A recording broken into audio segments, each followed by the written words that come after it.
খলাক শব্দ অর্থ হচ্ছে এমন কিছু সৃষ্টি করা যেটা পূর্বে কোনো অস্তিত্ব ছিলই না। আর জাআলা শব্দ অর্থ হচ্ছে এমন কিছু আবিষ্কার করা যেটা পূর্বে একটা অস্তিত্ব ছিল, এটাকে মডিফাই করে ভিন্ন একটা রূপ দেওয়া হয়েছে। 2টা 3টা পর্যন্ত সজাগ থাকি আর দিন 12টা পর্যন্ত ঘুমাই। আসসালামু আলাইকুম রাহমাতুল্লাহি ওয়া বারাকাতুহু। সকলে কেমন আছেন? আশা করছি ভালো আছেন। আজকে আমরা আলোচনা করব সূরা নাবা থেকে, যেটি কুরআনুল কারীমের 78 নম্বর সূরা। এই সূরা কোথায় নাজিল হয়েছে, কেন নাজিল হয়েছে, এই সূরার মধ্যে আল্লাহ তাআলা বিস্তারিত কী বলেছেন, সংক্ষিপ্ত তর্জমা সহ আমরা শুনবো ইনশাআল্লাহ। যারা এই মুহূর্তে ভিডিওটি দেখছেন, আমি আপনাদেরকে রিকোয়েস্ট করব, আপনারা যদি পারেন তাহলে কোরআন শরীফটির সাথে নিয়ে বসুন কিংবা মনোযোগ সহকারে শুনুন। তাহলে আপনি আয়াত বাই আয়াত সুন্দরভাবে মিলাতে পারবেন এবং শব্দ শব্দ বুঝতে পারবেন ইনশাআল্লাহ। প্রথমে এই সূরা থেকে আমরা আলোচনা করব যে এই সূরার নামকরণটা কেন সূরা নাবা করা হয়েছে। আমরা যদি এই সূরাতে একটু লক্ষ্য করি, আমরা সূরার মধ্যে একটা আয়াতের অংশে দেখতে পাই নাবা ইল আযীম, অর্থাৎ এই শব্দের অংশ থেকে এই সূরার নামকরণ করা হয়েছে। নাবা শব্দের অর্থ হচ্ছে সংবাদ, যার অর্থ দ্বারাই এই সূরাতে আল্লাহ তাআলা এমন কিছু একটা সংবাদ দিতে যাচ্ছেন যেটা মক্কাবাসীর জন্য অত্যন্ত প্রয়োজনীয় ছিল। তাহলে চলুন, এটা কখন নাজিল হয়েছে? এটা নাজিল হয়েছে নবী করিম সাল্লাল্লাহু আলাইহি ওয়াসাল্লাম যখন ইসলামের দাওয়াত মানুষের কাছে দিতে শুরু করলেন। কিছু কিছু মানুষ তা গ্রহণ করলো এবং কিছু কিছু মানুষ সেটাকে প্রত্যাখ্যান করলো। এই নিয়ে তাদের সাথে বাক বিতণ্ডা এবং মতনৈক্যতা দেখা দিল। তখনই এই সূরাটা নাজিল হয়েছে এবং এই সূরার বিশেষ যে বিষয়গুলো আল্লাহ তাআলা রব্বুল আলামিন আমাদের সামনে তুলে ধরেছেন, সেটা হচ্ছে কিয়ামতের অবস্থা কি হবে, কিভাবে হিসাব নিকাশ হবে এবং পুনরুত্থান কিভাবে হবে, এই বিষয়গুলো আমরা এই সূরাতে দেখতে পাই। তাহলে চলুন আমরা প্রথমেই সূরার আয়াত ভিত্তিক তাফসিরে চলে যাচ্ছি। আল্লাহ তাআলা রব্বুল আলামিন এই সূরার প্রথম আয়াতে বলেছেন আম্মা ইয়াতাসাআলুন। এখানে যদিও আমরা দেখতে পাই আম্মা ইয়াতাসাআলুন 2টা শব্দ মনে হচ্ছে, কিন্তু প্রকৃতপক্ষে এখানে শব্দ রয়েছে 3টি, যার প্রথমটি হচ্ছে আন, দ্বিতীয়টি হচ্ছে মা এবং তৃতীয়টি হচ্ছে ইয়াতাসাআলুন। আন এবং মাকে একসাথে সংযুক্ত করা হয়েছে। যারা তাজবিদ বোঝেন তারা অবশ্যই জানবেন যে নুন সাকিনের পরে যদি মিম আসে সেটাকে মিলিয়ে পড়া হয়, এই কারণে আম্মা একসাথে হয়ে গিয়েছে। এবং আম্মা এর অর্থটা কি? আন অর্থ বিষয়ে, মা অর্থ কি, অর্থাৎ হলো আম্মা কি বিষয়ে, ইয়াতাসাআলুন। সাআলা অর্থ সে প্রশ্ন করলো। আমরা যে প্রশ্ন করি সুয়াল জবাব বলি, সেই সুয়াল থেকেই কিন্তু ইয়াতাসাআলুন আসছে। অর্থাৎ কিছু কিছু মানুষ কোনো বিষয়ে কথা বলছে, আম্মা ইয়াতাসাআলুন, অর্থাৎ কি বিষয়ে তারা আলোচনা করছে, একে অপরকে প্রশ্ন করছে, কি বিষয়ে তারা আলোচনা করছে, এটা হচ্ছে এই আয়াতের মূল উদ্দেশ্য। এরপরে যদি দ্বিতীয় নম্বর আয়াতে যাই, আল্লাহ তাআলা রব্বুল আলামিন বলেছেন আনিন নাবাইল আযীম। আল্লাহ তাআলা স্বয়ং উত্তর দিচ্ছেন। দেখেন, প্রথমেই আল্লাহ প্রশ্ন করলেন যে তারা কি বিষয়ে আলোচনা করছে, দ্বিতীয় আয়াতে আল্লাহ তাআলা উত্তরে দিয়ে দিলেন আনিন নাবাইল আযীম। আন অর্থ বিষয়ের, অথবা মানে কোন বিষয়ে তারা কথা বলছে, আন দিয়ে সেটা বোঝানো হয়েছে। নাবা মানি সংবাদ, যেহেতু আলিফ এবং লাম যুক্ত করা হয়েছে, একটা নির্দিষ্ট সংবাদকে আল্লাহ তাআলা বুঝিয়েছেন। আল আযীম মানে হচ্ছে মহান, বিশাল একটি সংবাদকে বোঝানো হয়েছে। এখানে 3টি মিলে যদি অর্থ করতে যাই, আনিন নাবাইল আযীম অর্থাৎ তারা এমন বিষয় নিয়ে পরস্পর আলোচনা করছে যেই খবরটা অত্যন্ত মহান এবং কঠিন একটি মহান বিষয় নিয়ে তারা আলোচনা করছে। এবার তৃতীয় নম্বর আয়াতে যদি আমরা যাই, সেখানে যাওয়ার আগে আমরা তাফসীর ইবনে কাসিরের একটি রেফারেন্স দিতে চাই, আসলে কোন খবরটা নিয়ে তারা আলোচনা করছে। তাফসীর ইবনে কাসিরে আসছে এখানে তারা 3টি বিষয় নিয়ে আলোচনা করছিল। 1 নম্বর হচ্ছে কিয়ামত, 2 নম্বর হচ্ছে পুনরুত্থান, 3 নম্বর হচ্ছে বিচার। আল্লাহ তাআলা রব্বুল আলামিন মৃত্যুর পরে যে কিয়ামত, বিচার, পুনরুত্থান করবেন, এই বিষয়গুলো নিয়ে যখন মহানবী সাল্লাল্লাহু আলাইহি ওয়াসাল্লাম তাদেরকে বার্তা দিলেন, তারা এই বিষয়গুলো নিয়ে আলোচনা করতে লাগলো যে মুহাম্মদ সাল্লাল্লাহু আলাইহি ওয়াসাল্লাম কী বলা শুরু করলো হঠাৎ করে, আমরা এতদিন জানতাম এক খবর, এখন জানলাম আরেক খবর। এই বিষয়গুলো যখন তারা আলোচনা করলো, 3 নম্বর আয়াতে আল্লাহ বললেন আল্লাযী হুম ফীহি মুখতালিফুন। শুধুমাত্র তারা আলোচনাই করলো না, আল্লাযী অর্থাৎ ওই খবরটা নিয়ে, হুম তারা, ফীহি তাদের মধ্যেই কেউ কেউ, মুখতালিফুন ইখতিলাফ মানে হচ্ছে মতানৈক্য করা, মুখতালিফুন মানে হচ্ছে যে সমস্ত ব্যক্তিরা মতানৈক্য করেছে। আল্লাহ তাআলা বললেন যে এই কিয়ামতের খবরটা জানার পর কিছু কিছু মানুষ সেই খবরটা নিয়ে মতানৈক্য শুরু করলো যে আসলে কি কিয়ামত হবে, এটা কি পসিবল?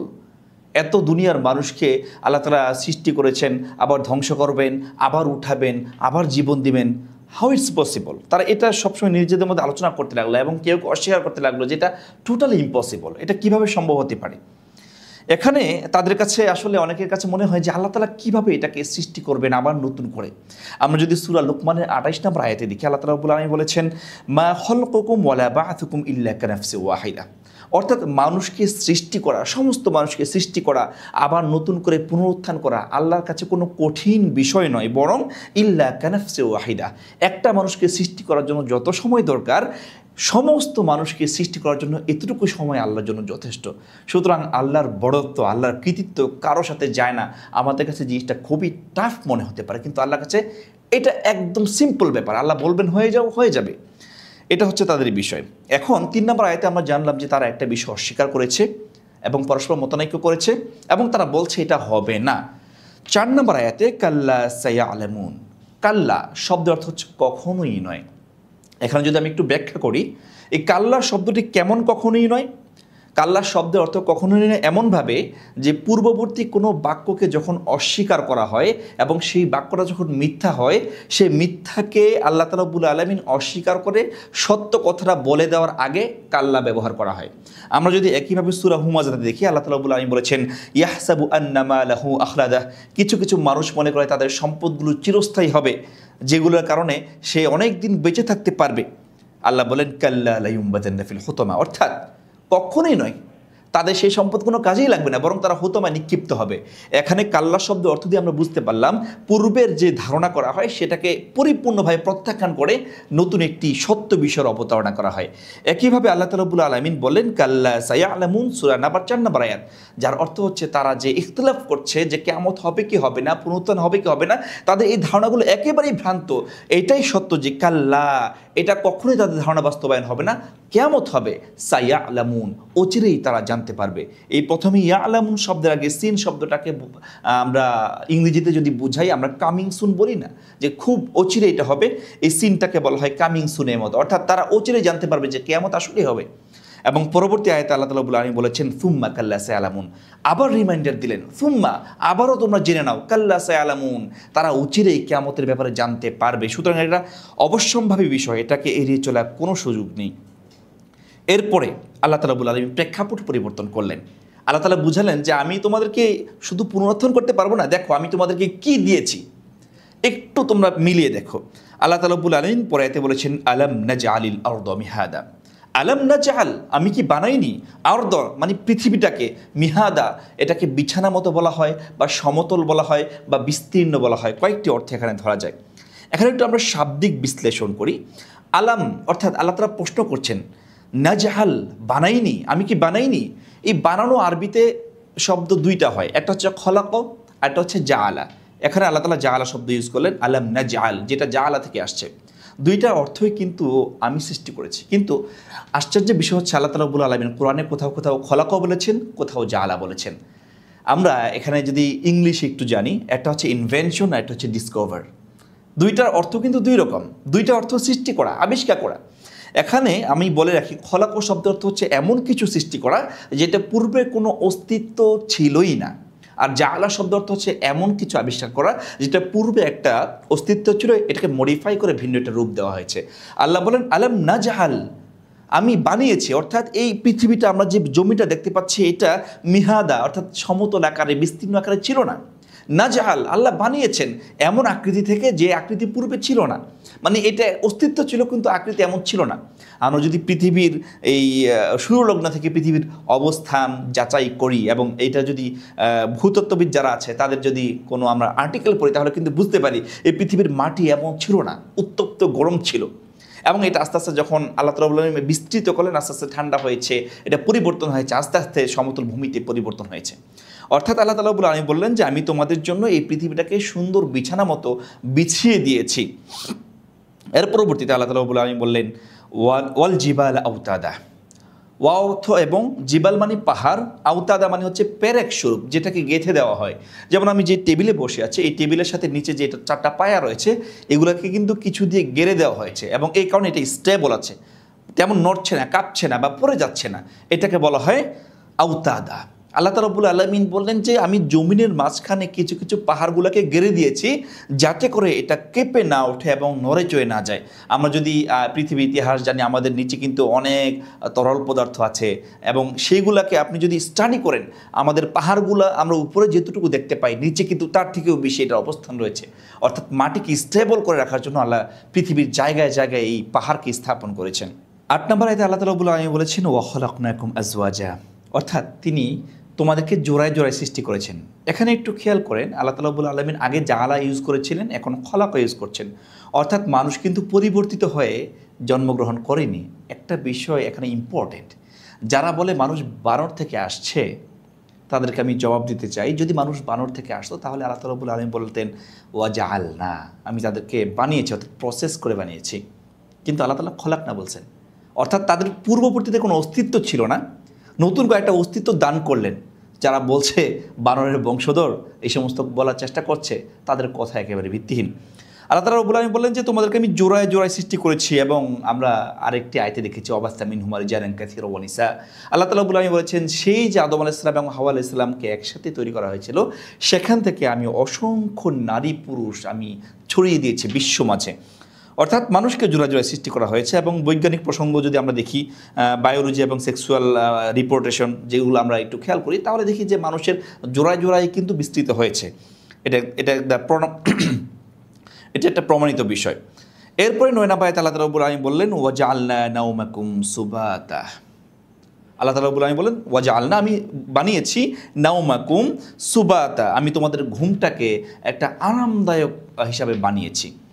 নাওমাকুম সুবাতা, সুবাতুন শব্দের অনেকগুলো অর্থ আছে, তার মধ্যে একটা হচ্ছে আপনার বিশ্রাম নেওয়া, ক্লান্তি দূর করা। আল্লাহ তাআলা রাব্বুল আলামিন কিন্তু এই ঘুমের মাধ্যমে মানুষের মাইন্ডগুলোকে রিফ্রেশ করেন। এবং আমরা যদি বৈজ্ঞানিক প্রসঙ্গ দেখি, আধুনিক চিকিৎসা বিজ্ঞান নিউরোসায়েন্সে তারা বলেছে যে ঘুমের অপরিহার্যতা রয়েছে। মানুষ যদি না ঘুমিয়ে থাকে তাহলে মানুষের মেধা, নিউরনগুলো আস্তে আস্তে সক্রিয়তা হারিয়ে যায়, সেটা ঠিকঠাক মতো থাকে না। এবং দেহের প্রাকৃতিক সার্কাডিয়ান রিদম, যেটা ঘুম একমাত্র মেনটেন করতে পারে। এরপরে 10 নম্বর আয়াতে আল্লাহ তাআলা রাব্বুল আলামিন বলেছেন ওয়া জাআলনাল লাইলা লিবাসা, আমি তোমাদেরকে লাইলা, লাইলা অর্থ রাত, লিবাসা মানে আবৃত করা। আমরা লিবাস বলি না, লেবাস পোশাক, পোশাক আমাদের শরীরকে আবৃত করে। তেমনিভাবে আল্লাহ বললেন যে আমি রাতটাকে লিবাস হিসেবে বানিয়েছি, অর্থাৎ রাতের অন্ধকার দিনের আলোকে আবৃত করে, যার কারণে আমরা এই সুন্দর রাতে রেস্ট নিতে পারি, ঘুমাতে পারি। আল্লাহ তাআলা রাব্বুল আলামিন এরপরে 51 নম্বর আয়াতে বললেন ওয়া জাআলনান নাহারা মাআশা, আল্লাহ তাআলা রাব্বুল আলামিন বললেন ওয়া জাআলনা, আমি বানিয়েছি নাহার মানে দিন, মাআশা মানে হচ্ছে তোমাদের জীবিকার জন্য, জীবন ধারণের জন্য যা যা কিছু দরকার। কিন্তু আমরা আমাদের সিস্টেমকে চেঞ্জ করে ফেলেছি। আমরা এখন রাত্রেবেলা কাজ করার চিন্তা করি, আমরা এমন কাজ করি যেগুলো রাত্রেবেলা অনেক রাত পর্যন্ত জেগে থাকি। অর্থাৎ রাতকে বানানো হয়েছে ঘুমানোর জন্য, ওয়া জাআলনা নাওমাকুম সুবাতা, কিন্তু দিনকে বানানো হয়েছে জীবিকার জন্য। আমরা রাতকে 2টা 3টা পর্যন্ত সজাগ থাকি আর দিন 12টা পর্যন্ত ঘুমাই। আল্লাহর প্রকৃতির সাথে বিরুদ্ধ আচরণ করে আমরা কিভাবে ভালো করতে পারি আপনি বলুন? সুতরাং আল্লাহ রাব্বুল আলামিন দিনকে করেছে আপনার জীবিকার জন্য। সুতরাং আপনি দিনের বেলা অলস না হয়ে কর্মঠ হন, জীবিকার জন্য দৌড়ান। এটাই আল্লাহ তাআলার নীতি এবং রীতি। আল্লাহ রাব্বুল আলামিন এরপরে আয়াতে বলেছেন ওয়া বানাইনা ফাওকাকুম সাবআন শিদাদা, ওয়াবানাইনা ফাওকাকুম, অর্থাৎ আমাদের উপরে আল্লাহ তাআলা বানিয়েছেন সাবআন শিদাদা, 7টি কঠিন কঠিন স্তর, অর্থাৎ 7 আসমান। বিজ্ঞানরা যদিও আকাশকে অস্বীকার করে, তার কারণ হচ্ছে তারা এখনও প্রথম আসমান পর্যন্ত পৌঁছাতে পারেনি। সর্বশেষ তাদের আবিষ্কার হচ্ছে ব্ল্যাক হোল। ব্ল্যাক হোল হচ্ছে আন্ডার অফ, মানে এটা প্রথম আকাশের নিচে। সুতরাং তারা এর বেশি যেতেও পারেনি, প্রথম আকাশ আবিষ্কার করতেও পারেনি। কিন্তু আল্লাহ বললেন যে তোমাদের উপরে আমি প্রায় 7টি কঠিন স্তরের আকাশ নির্মাণ করেছি। এরপর আল্লাহ তাআলা রাব্বুল আলামিন বলেছেন ওয়া জাআলনা সিরাজা ওয়াহাজা, এবং ওয়া জাআলনা, আমি বানিয়েছি, সিরাজান মানে হচ্ছে প্রদীপ বা সূর্য যেটাকে বলি, ওয়াহাজা মানে প্রজ্বলিত। আল্লাহ তাআলা রাব্বুল আলামিন বলেছেন তোমাদের জন্য আমি এই প্রজ্বলিত সূর্য দিয়েছি, যেটা তোমাদেরকে উত্তাপ দেয়, যে উত্তাপ থেকে তোমাদের নিউক্লিয়ার ফিউশনের মাধ্যমে বিশাল পরিমাণ তাপ উৎপন্ন করে, এবং গোটা বিশ্ব কিন্তু এর মাধ্যমে রিজিক পেয়ে থাকে।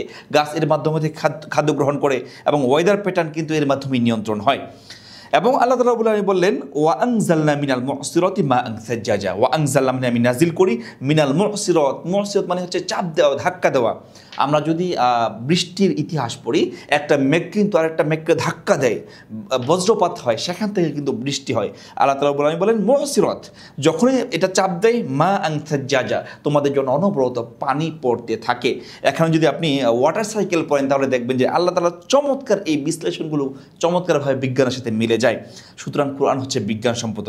আপনি যদি ওয়াটার সাইকেল পড়েন, এই সমস্ত মেথোডোলজি একটু পড়েন, তাহলে বুঝবেন যে কোরআন ঠিক কতটা সায়েন্টিফিক হইতে আলোচনা করেছে। 15 নম্বর আয়াত আল্লাহ রাব্বুল আলামিন বলেন লিনুখরিজা বিহি হাব্বা ওয়া নাবাতা, অর্থাৎ যে বৃষ্টি পড়ে এই বৃষ্টির পরে মাটি সিক্ত হয় সেখান থেকে লিনুখরিজা অর্থাৎ বের করা হয়, আল্লাহ তাআলা নিজে বের করেন বিহি মাটি থেকে হাব্বান, হাব্বান মানে হচ্ছে গাছের যে অঙ্কুরদম হয় এটা, নাবাতা মানে হচ্ছে যে অঙ্কুরদম হয়ে বড় হয়, অর্থাৎ আল্লাহ রাব্বুল আলামিন মাটির নিচ থেকে বৃষ্টির মাধ্যমে তিনি অঙ্কুরিদম করেন। এরপরে আল্লাহ তাআলা আমি বলেছেন ওয়া জান্নাতিন আলফাফা, এখানে জান্নাত শব্দ অর্থ হচ্ছে বাগান, উদ্যান। এখানে ওই জান্নাতকে বোঝানো হয় না যেটা মৃত্যুর পরে আমরা পাবো। এবং আলফাফা শব্দ অর্থ হচ্ছে একত্রিত করা, ঘন ঘন গাছ বোঝানো হয়। আল্লাহ তাআলা বলেন বলেন যে বৃষ্টির পর আমি সেখানে অনেক ঘন ঘন গাছ তৈরি করি। এটা কাফেরদেরকে বললেন এই কারণে যাতে তারা আল্লাহর প্রত্যেকটা নিয়ামতকে অস্বীকার করতে না পারে। এরপরে আয়াত থেকে আল্লাহ রাব্বুল আলামিন যে কথা অস্বীকার তারা করে আসছিল কিয়ামতের কথা, সেই কথার বিশ্লেষণ শুরু করেছেন। সেই কথা আমরা অন্য পর্বে আলোচনা করব। আজকে এই পর্যন্তই। আশা করছি সকলেই ভালো থাকবেন, সুস্থ থাকবেন। ভিডিওটি ভালো লাগলে শেয়ার করে দিবেন এবং ভিডিওটি বারবার অধ্যয়ন করে আপনারা আশা করছি কোরআন বুঝতে পারবেন ইনশাআল্লাহ। আসসালামু আলাইকুম রহমতুল্লাহি ওয়া বারাকাতুহু।